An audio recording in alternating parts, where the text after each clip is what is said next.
dutegerezwa tuzobandanya ducungera amahoro n'umutekano. Uzohirahira agashaka kudurumbanya azofatwa nk'umwasi w'igihugu aronke igihano kimubereye.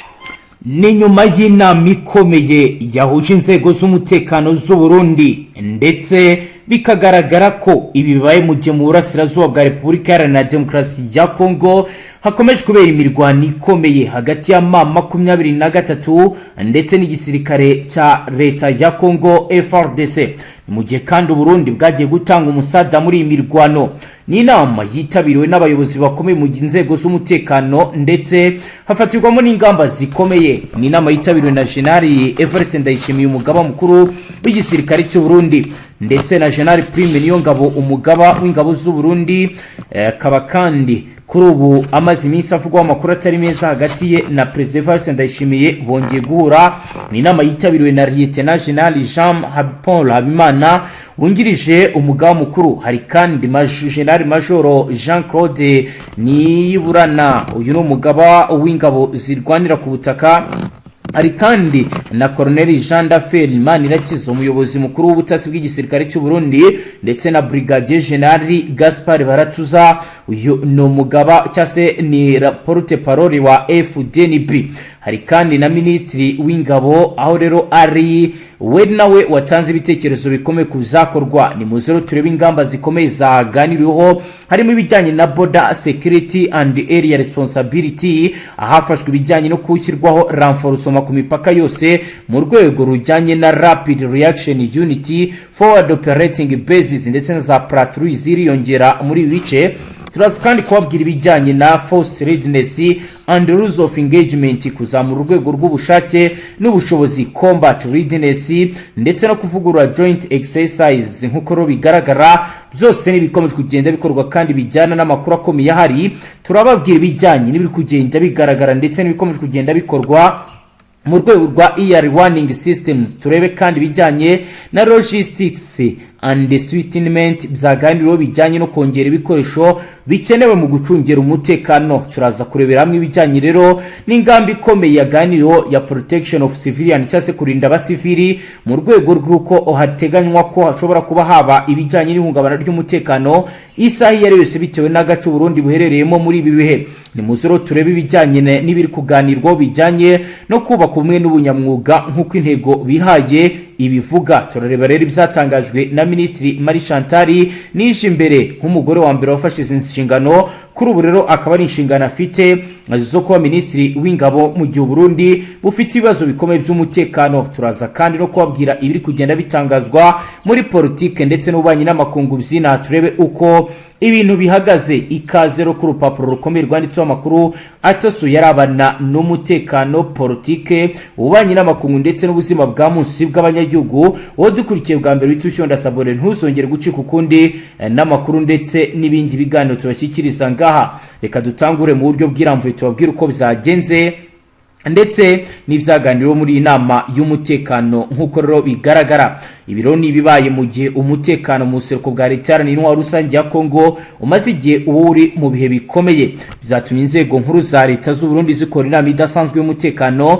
President wa Repubulika w'u Burundi Command in Chief Evariste Ndayishimiye ndetse nabo bafatanya kuyobora iki gihugu bakaba bahangayikishijwe muri iyi minsi n'ibijyanye n'umutekano muke. Iyi ni inama rero yabaye yari igamije gusesengura uko umutekano uhagaze security assessment and treat analysis ku mipaka no kunoza ingamba zo kwirinda preventive defensive posture no gushyiraho amabwiriza mashya ya rapport ya operational directive mu rwego rwo kurinda ubusugire bw'igihugu abaturage n'ibikorwa remezo by'ingenzi critical national infrastructure nk'uko bigaragara n'ibikomeje kugenda biba. Iyo ni inama ibaye kandi mu gihe Burundi bumaze igihe kinini buvugwa muri aka karere mu bijyanye n'intambara iri kubera mu buseruko bwa leta n'intwa rusange ya Kongo. nk'uko bigaragara inama yitabiriwe n'abasirikare bakuru bari mu mugaba mukuru w'ingabo twabibabwiye ndetse n'abandi bakorana mu kazi kabo ka buri munsi. Turebye rero tudatinze tukareba ibyaganiriweho mu ijambo rifungura inama, Perezida Ndayishimiye yashimangiye ko ibihe byugarije umutekano w'igihugu n'akarere bisaba isesengura ryimbitse rya strategic environment, by'umwihariko inyuma y'ifatwa ry'igisagara cya Uvira cyari gifite agaciro gakomeye mu rwego rwa operational diff n'imiyoborere ya logistique. Yibukije kandi ko igyombo ari ahari intwaro n'ibikoresho bya gisirikare byagiye bigaragaza ko Burundi ro bwiteguye kuba bwakirinda ko ibyago bihari byakomeza kugenda byiyongera. Ingingo z'ingenzi rero harimo operational review, lesson learned, aho rero bagaragaje ibyabaye ndetse n'isomo bigomba kuba byasigira Burundi. Abayobozi b'ingabo bagarutse ku isesengura ry'imirwano after action review, hagamijwe gusuzuma imikorere ya command and control, itumanaho n'imikorere nanire hagati ya unite ziri ku butaka. Hashyizweho gahunda ya rules of engagement n'imiyoborere y'ibikorwa bya gisirikare mu bihe by'imirwano yo ku mipaka ndetse no ku butaka. Iyi nama yemeje kandi ko hagomba kongerwa ingabo zirungikwa neza ku mupaka mu burengerazuba, hagashyirwaho defensive posture ikomeye, hakongerwa surveillance and intelligence ready to patrol early warning systems, hagamijwe gukumira ibishobora guhungabanya umutekano w'igihugu. Kuko bigaragara ko mu makuru Service Nationale de Renseignement yatanze aragaragaza ko mu gihe bataba amaso bashobora gushiduka igihugu cy'u Burundi kibasiwe n'ibikorwa bihungabanya umutekano. Bavuze ko hakenewe kongerwa intelligence gathering ndetse na counter insurgency planning ndetse no gusangira amakuru ibijyanye na intelligence sharing. Inzego z'umutekano bagafatanya na Kongo kugira ngo bamenye neza uburyo twirwaneho ndetse na Red Tabara bavuga ko bari gusatira igihugu cyabo bakomeje kugenda bitwara. Minisitiri Marie Chantal Nijimbere yashimangiye ko guverinoma igiye gushyira imbaraga mu kuvugurura military logistics no kongera armament management no guteza imbere force sustainment kugira ngo ingabo zibe zifite ubushobozi bwo gukora ibikorwa byazo mu gihe kirekire. Perezida Ndayishimiye rero yasabye abayobozi bose gushyira imbere discipline na morale y'ingabo ishingiye ku buyobozi, command and responsibility. Ashimangira ko ubunyamwuga n'ubumwe, unité, cohesion ndetse ari byo shingiro ry'insinzi ku rugamba. Yibukije kandi ko ihame rigenga FDNB ari la unité était notre force, kuko rero bavuga ati ubumwe nizo mbaraga zacu. Iyi nama yanzuye ko hagomba gukorwa comprehensive security alignment ishingiye ku nyungu z'igihugu, hibandwa kuri national defense strategy, kurinda ubusugire bw'igihugu, territory integrity no gukomeza kuba maso mu gihe akarere gafite volatility security dynamics. Hashyizweho rero ibijyanye no ko hagomba gushyirwaho imbaraga ndetse hagafatwa n'imyanzuro muri joint security tasking hagati y'ingabo n'inzego z'umutekano n'abayobozi ba politike. Iyi ni inama idasanzwe y'umutekano yayobowe na Perezida Evariste Ndayishimiye, yagaragaje ubushake bwa leta y'u Burundi bwo gukomeza national security resilience mu guhangana n'ibibazo by'umutekano bishingiye kura muri aka karere bihari. Hari kandi ibijyanye no gutegura ingabo zihora ziteguye, ibyo bise combat ready forces, zifite icyerekezo gihamye. Mu gihe rero ifatwa rya Uvira ryabaye isomo rikomeye mu buryo bw'igihugu bwatangajwe ko bazakora ibishoboka byose M23 hakurya ntibashe gutuma umutekano w'u Burundi ubangamirwa, kuko rero bamaranye igihe kinini impungenge bavuga bati mu gihe mama 23 iri hari hakurya bazahinzira Red Tabara itugirire nabi. Ariko kuri ubu Burundi bwamazwe impungenge na M23, bavuga ko nta na rimwe bazigera bemerera umutwe wari wose kuza ngo ugirire nabi igisirikare cy'u Burundi, ndetse ko biteguye guturana neza n'u Burundi. Nubwo mama 23 kuri ubu ngubu yakoze wivudro yamaze kuvana ingabo zayo mu gisagara cya Uvira, biravugwa kandi biremezwa ko u Burundi ndetse na FRDC bagifite agahurahuro ko kugira ngo bigarure uyu mujyi. Byose rero n'ibikomeje kugenda biba mu gihe bitangazwa ndetse bikanemezwa ko hashobora kuba havuka ikintu kitari cyiza. Reka twumve umutama tujyana ku mirongo y'imbere atubwira ibiri ko namboko ni uburyo bwiza bwo gucunga ikiyaga cya Tanganyika mu buryo butagize nyine bwo kugira ngo barebere hamwe buryo ki nyine byaborohera gukomeza gucunga ibi bice bimwe na bimwe by'iyi teritwari ya Fizi. Yego, icyo nakubwira utari wagakwiye kumenya amaginga ya ku musozi wa Munanira bahashyize ibirindiro karundura bikomeye cyane byo kugenzura mikarati. Uzi ko bashenye ibirindiro byari bikomeye by'ingabo z'u Burundi kuva na kera, byari byarajengereje ubwoko bw'abanyamurenge. Yego. Maginga ya ni ibintu nyine bigaragara ko ahubwo biteguye neza kandi bari mu rugendo rwo kugira ngo barebere hamwe yuko ino teritwari ya Fizi yavamo yose bakayigarurira kuko nakubwira ko ku maginga ya amasantere amwe n'amwe asa nk'aho ari mu biganza byayo. Nakubwira nka santere ya Mikene, santere ya Minembwe, za Nikarati, hano hose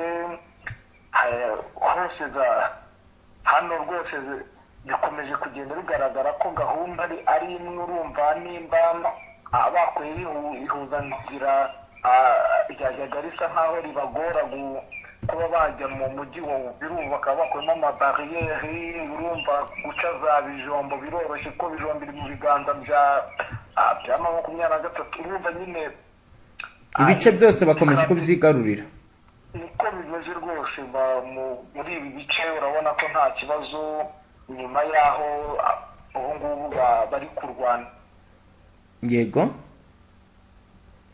Bwana Safari, ndumva impuzanzira idakunze ko dukomeza kumva Safari, ariko hano dufite amakuru akomeye agaragaza ibiri kugenda yo mu gihe dutegereje ko Safari twamubona ku murongo w'imbere, twamubona ku murongo wa telefoni. Turakomeza tubabwire ibiri kugenda biba. Ushobora kwibaza uti Safari uratwumva? Ndumva network ari ikibazo. Niko bimeze. Urumva amanetwork asigaye yarabaye make bitewe n'ibi bintu tuba turimo bigoranye cyane. Iminara yabaye mikeya. Nakubwiye ko hari umunara bagize watangaga network ihagije. Wenda tudatinze muri ibyo, wari uri kutubwira uti ligne strategique zose zamaze kwigarurirwa. Niko nakubwira nyuma yaho nyine ingabo z'u Burundi zimuri ibirindiro aho bita Bibogobogo. Ndumva nta bana bikugiyeho. Warabitubwiye. None nyuma ya Bibogobogo wakurikiyeho iki Bwana Safari kugeza ubu? Icyo nakubwira bakugiye kuri axe ya Fizi Karemi. Yego. Niho strategy iri kubera kugira ngo barebere uburyo nyine bakuramo uburyo bwiza bw'imirwane, ndetse no kuba bagira nyine bakarebera hamwe y'uburyo noneho bazafatira ibice bimwe na bimwe. Yego. Ubu cyo nakubwira cyo nuko maginga ya Kwamboko ari ibicika, ndetse maginga icyo nagutangariza isaha ku isaha wakumva bakubwira ko tayari yinjiye mu mujyi wa Baraka. Yego. Ni ibintu bisa nkaho bamaze gutegura cyane, ahubwo batari bakonfirima ngo bavuge ngo twagezemo. Kuko icyo nakubwira cyo ku ruhande rw'abasirikare, udetse wenda ikibazo cy'abaturage bavuye muri biriya bice. Yego. Benshi nyine bagiye bavamo bitewe n'uko bari bafite ubwoba bw'uko ubuyobozi bwababwiye ko atari isaha ku isaha umwanzi yabatera. Yego. Aribwo bukangurambaga nabonye ubuyobozi bukunda kuvuga nk'uko aho ibyo byakozwe n'uruhande rwa guverinoma. Ibyo byakozwe n'uruhande rwa guverinoma, kuko nibo batangaza nyine bavuga ati turasumbirijwe n'umwanzi gutya na gutya isaha n'isaha. Urumva niba umuntu ukuyobora kubwiye turasumbirijwe isaha ku isaha, ntabwo ushaka kugira urwikango. Yego. Nicyo gituma bamwe bahunga n'intambara itari yagera muri ibyo bice bitewe n'ubusahuzi bakunze kugira rimwe na rimwe, bakikanga ko zaba ari izo ngabo kubera ko hari abaza nyine nk'iyo miti igiye itandukanye ifasha FARDC. Yego. Bamwe bitwikira ayo majoro bigatuma abaturage bagira ngo wenda umwanzi yahageze. Naho mu bindi bice aho bihagaze gute? Minembwe mu minsi yashize watubwiraga ko drone zahatatse, andi agezweho n'ahaye kugeza ubu? amagingo ya Minembwe nta madrone aheruka kubera yuko nyuma y'aho bakora akazi katoroshye aho basenye biriya birindiro magingo ahubwo farigisi ntabwo iheruka kohereza amadrone kuko magingo ya twirwanaho yamaze gucakirana na AVIS bari gucunga umutekano neza urumva inzira zose z'abanyamurenge bazishyize mu biganza biroroshye nakubwiye ko bakuyemo ndetse n'icyababuzaga kuba bajya mu mujyi wa Uvira ubu magingo abanyamurenge barajya mu mujyi mu gukora ibikorwa bisanzwe nta kibazo ku mutuzo. Naho se bwana Safari watubwira ko hari ishusho ki mu birebana n'urujya n'uruza wambwira uti birashoboka ko twirwana ishobora no gusigirwa uyu mujyi urambwira uti ndishu ihari bashobora kuva muri uyu mujyi bakahazana polisi ya M23 byo hari ibimenyetso bihari wenda kubigaragara ukurikije situation ihari. Situation nuko babanje kubaka uburyo ndumva narigeze nabivugaho bubatse uburyo mwaye plateau urumva nibo bari kuhagenzura aho plateau kandi uburyo bwiza bwakoroha n'ubundi niyo bawuvamo bagasigara bawucungisha ijisho ndumva byaborohera kongera kuyigarura hadakurikijwe amasezerano we basaba yo kuba baza mu muntu utabogamye. Ntabwo ku magingo yawavuga ngo barawuha aba bana reka dutegereze nanjye ndahabaye yego turebere hamwe uburyo bufatika bwaza koroha nyine kugira ngo twitege ibintu bikomeye nyine byo kongera kubona imirwano hatabaye hubahirijwe ibyo bari gusaba. Bwana Safari mu yandi makuru waduhaye wari watubwiye ati Karemi naho muhitondere mama 23 iri kwerekezayo mama 23 isaha n'isaha ishobora kuhafata byura bitubwiraho iki kugeza ubu ngubu bihagaze gute ubu tuvugana. Iyo mvugira axe ya Karemi mbavubwiye ibintu byose iyo mvugira axe ya Karemi ni nkaho mbavubwiye nti gahunda n'ubundi niyo ngiyo ku magingo ya ntago ubuyobozi bw'intara ya Tanganyika yego abwari bugira ubwoba magingo yanda nta hantu hemerewe guhurira abantu benshi magingo ya uri kubyumva kudahura byo bishatse kuvuga iki biragaragaza iki n'ubwoba kuko bafite ubwoba ko baba baranagezemo uri kubyumva nabo strategy M23 ikoresha mu buhe buryo wakongera ukabidusoboreramo kuko hari umuntu ubu dukurikiye atari yakurikiye amakuru yacu yabanje. Hari uburyo M23 ikoresha bwa strategy nuko yo ibanza ikamenya situation ikohereza abahungu bayo bazi by'imirwanire bagakoresheje imbunda yego bakagiramo noneho bagategereza abandi bazaza noneho bagenda abivuna umwanzi hatabayeho ibintu by'urusaku rw'imbunda n'iki niyo mpamvu wumva ngo bafashe umujyi nta mirwano ihambaye yabaye. Fardes ubwo yo ntiyabimenye kubimenye urumva bashyizeho lockdown ikomeye cyane nta manama ubu tuvugana mu mihanda nta modoka y'amafime ishobora gucaho mu mihanda bazikuyeho nta wemerewe kuyigendamo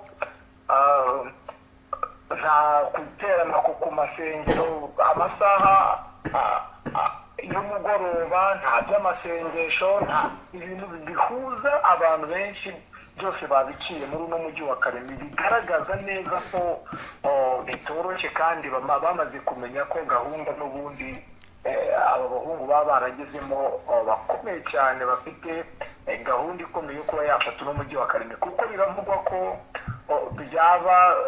byaba borohera baramutse bafashe Karemi kuba bajya Katanga ikungahaye mu butunzi bukomeye cyane twavuga ko ni wo mutima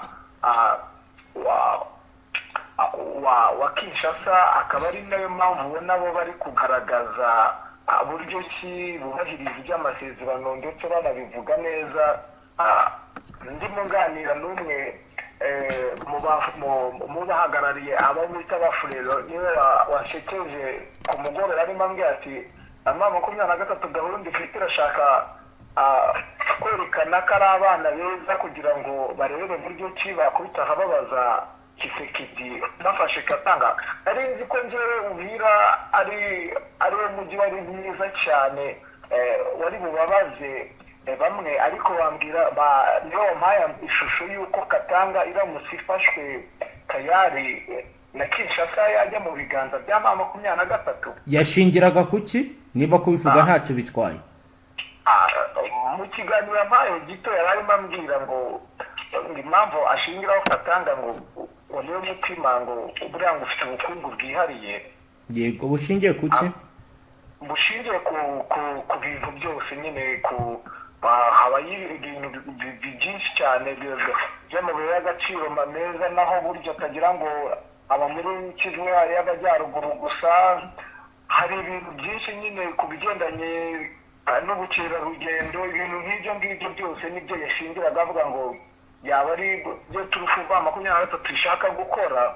Yego, kugira ngo noneho Bahise ihugire ku mujyi wa Uvira.